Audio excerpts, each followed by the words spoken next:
fact, we are probably the last set of very reasonable people who are going to be dealing with Nigerian issues. The next set of Nigerians, they won't be responding the way we are responding now. Let's come to the idea of the orange period. This one has started circulating on social media today. What is the idea of, what is the symbolism of the orange and why revolution now? Orange is the new black. You know, that's the color of revolutionaries, and the beret, as you know, is the significance of, it has the significance of militancy. You know, and I've always been very militant in our approach to fighting oppression. So it's a symbol of how people are approaching, how they want to take on the oppressive class. And it doesn't matter whether you wear this or not, you can be militant. So the color symbols are those ancillary substitutes for what goes in mind. This actually reminds of what's going on with Mandela and the rest of them in South Africa. Is there some kind of connect? No, that's not it. We're not. This was actually an idea muted yesterday by one of our members after the judgments. He said maybe we need to have a situation where these people understand that there's a different level of organization and resistance that happen this time. So, just quickly on Monday, in Lagos, 12 noon, we will be having our AAC press conference and rally in Lagos. And the first 10 people, like 100 people to arrive, this person promised that they will get to the rest. So, this is mine, so I'm not giving this to anybody. So AAC will not have a beret going forward? AAC now, after doing what we do in the election, I wonder, but I said it on live stream, they will come after us. They can't, nobody has ever done this before. This is not the kind of thing they're used to. And they don't want us to infect other people who are complacent. So when they see that, look at this show, it just came from nowhere. Within 1 year, and been around Nigeria, it's confronting ministers, traditional institutions, it's confronting all of the institutions of oppression in the country, and demystifying them. They don't like that. And I knew right from the day we started that if you get away with needling the system and fighting the system and exposing the system as much as you do, the next thing will be to go after our party, go after our reputation, and also go after our lives. Yes, they will. This is the trajectory that must happen for us to get to the next stage. Alright, lastly, I'm going to ask about the recent crisis, especially in the so-called herdsmen. Maybe I should make it 2 in 1. The shite crisis, what is your position to it? Then the herdsmen terrorism, as they want to call it now, because they say it's no longer clashing. It cannot be a clash if you let me on my farm and you decide to kill me also. So, herdsmen crisis and the recent killing as of yesterday of daughter of partners of you mentioned Shiites. I've always identified with the Shiites. They're like composed oppression. 300 of their members were killed in an unprovoked military attack in Zaria that led, and those guys were secretly buried by the Nigerian government. And then their leaders were shot at, arrested, kept incommunicado, even when court rulings are being given to them. These guys are going all out to fight. As a matter of fact, I wish that all Nigerians are like the Shiites. They have their kind of courage.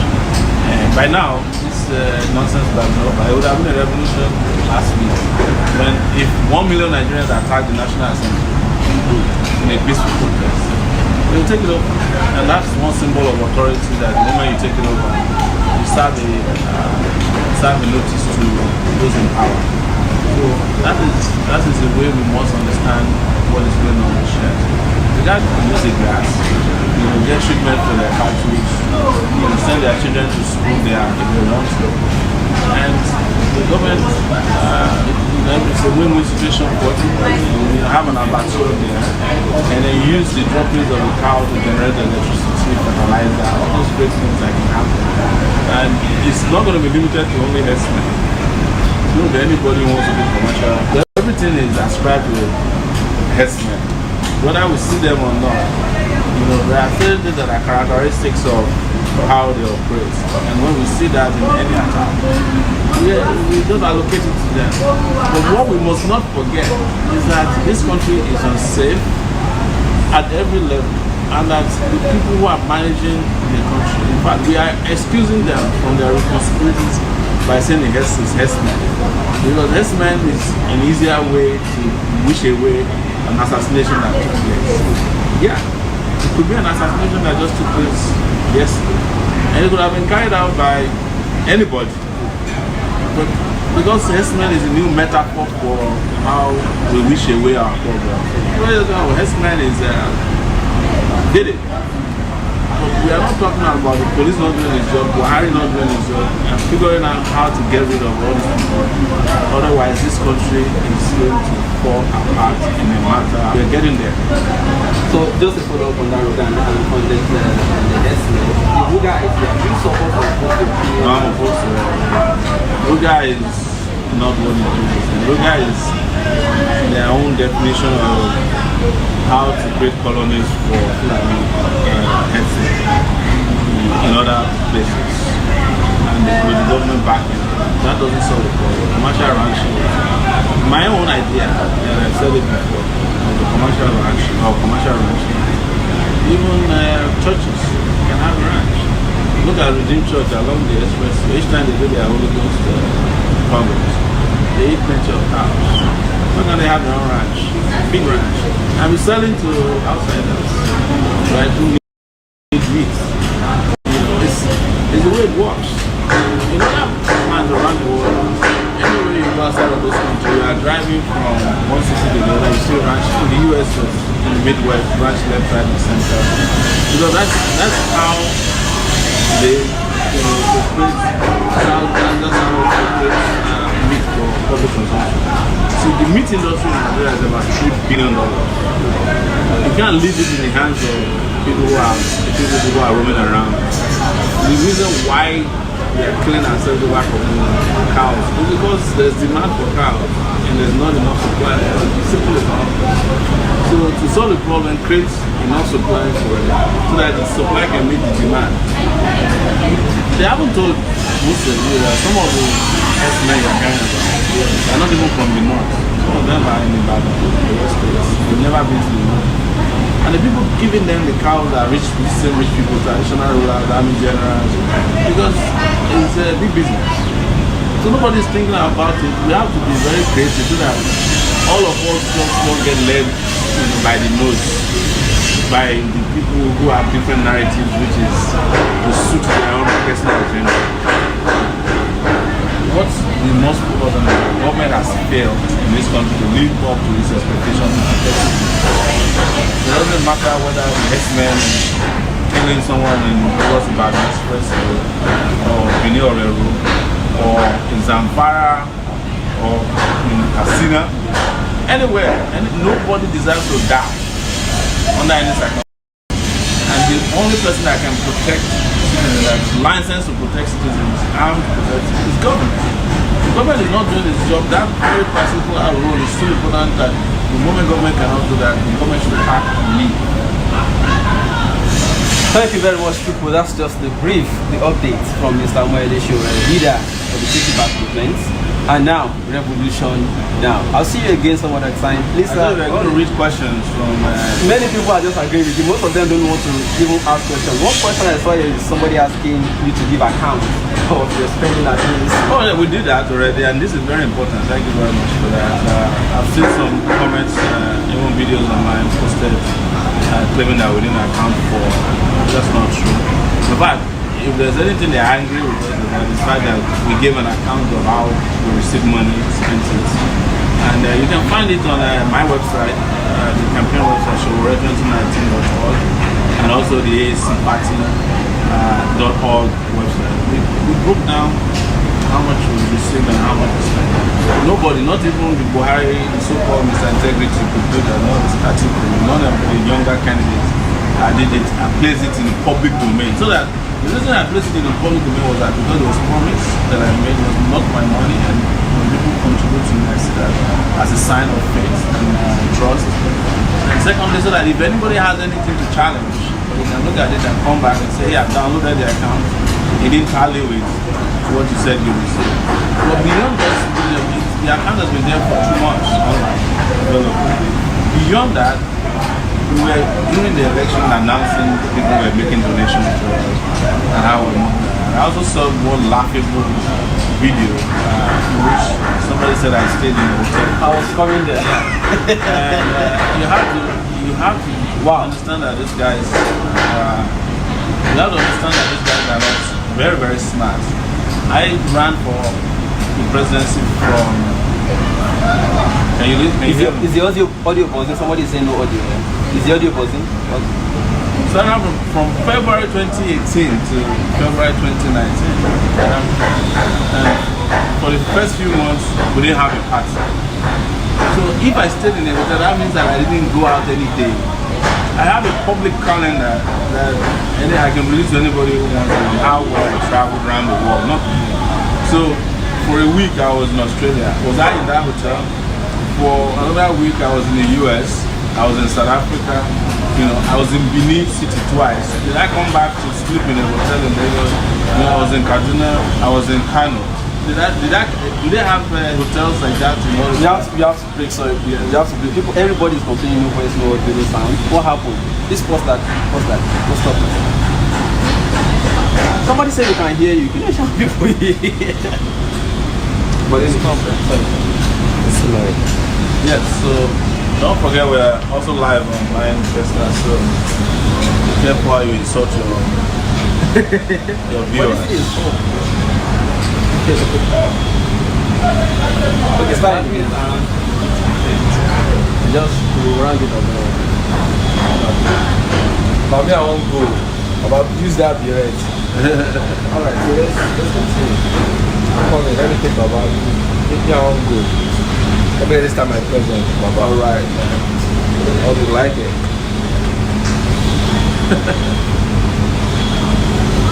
That, okay. Orange is the new black, right?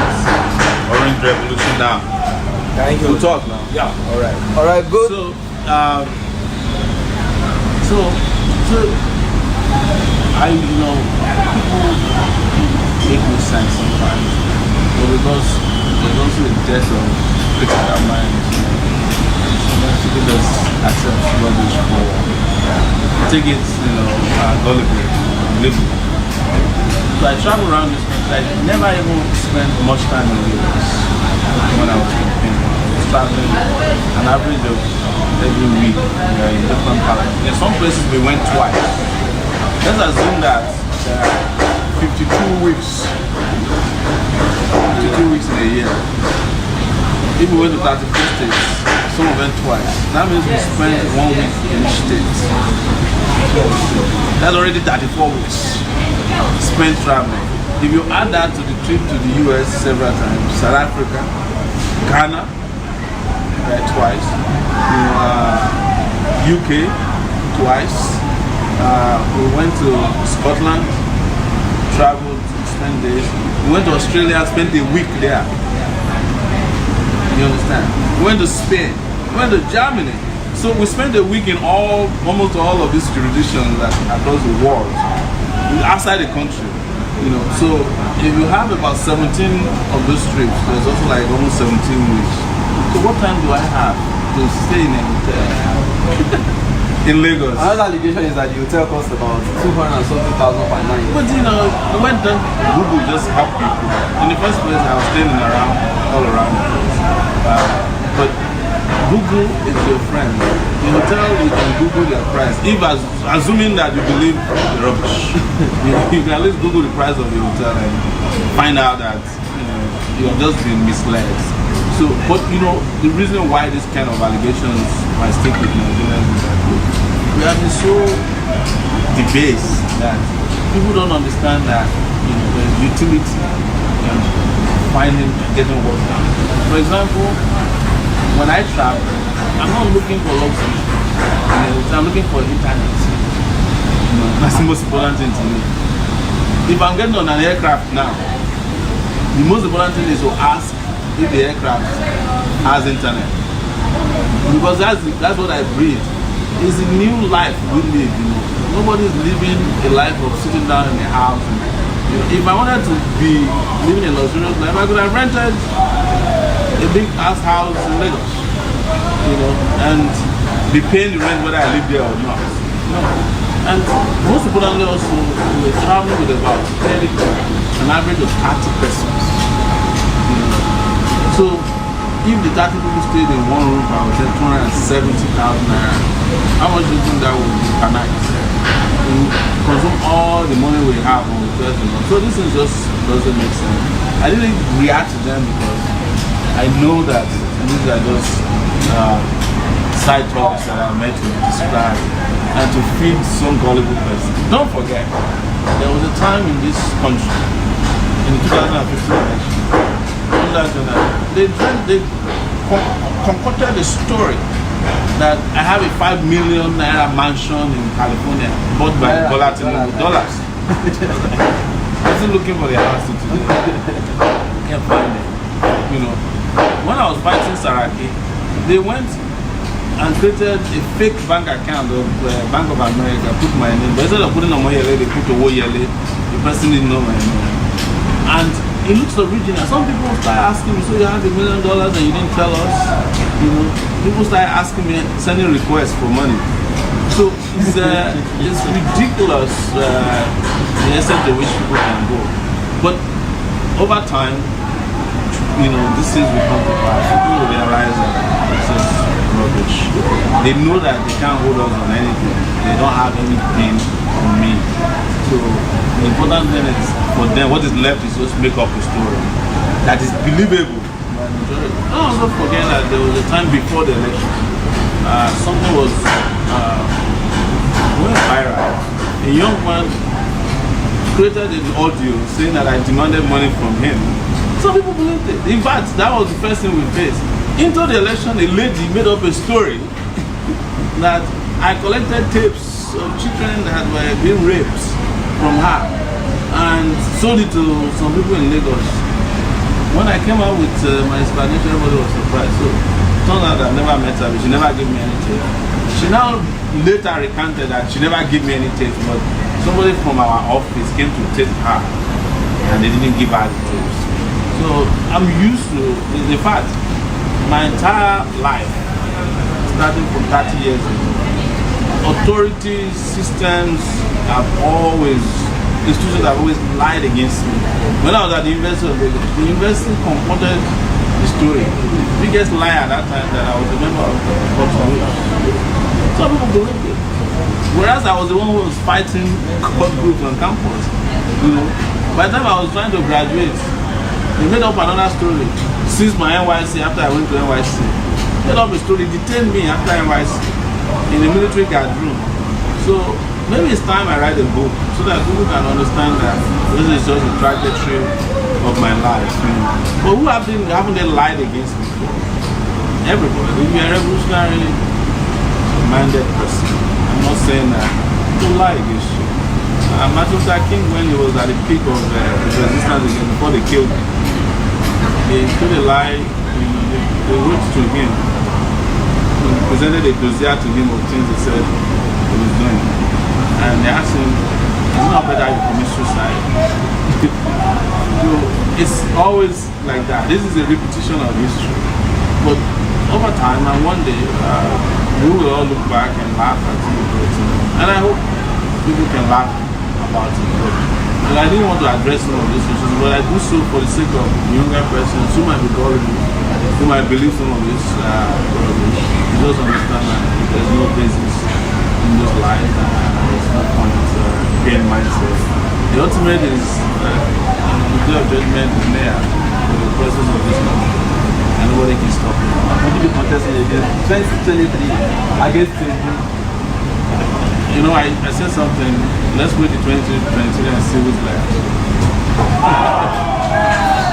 That's deep. So people, this is Objective Media, live with Mr. Omoyele Sowore, and that's a wrap for today. Keep your comments coming if you're just joining. If you're watching on the playback, please do drop your comments, what you feel about the points raised so far, the information, and the updates given. Thank you so much once again for watching my new show. Subscribe if you're new. Share this video so that others can learn. Thank you so much. Nigeria, they use computer. The leaders of Nigeria, they use radio where they turn the knob.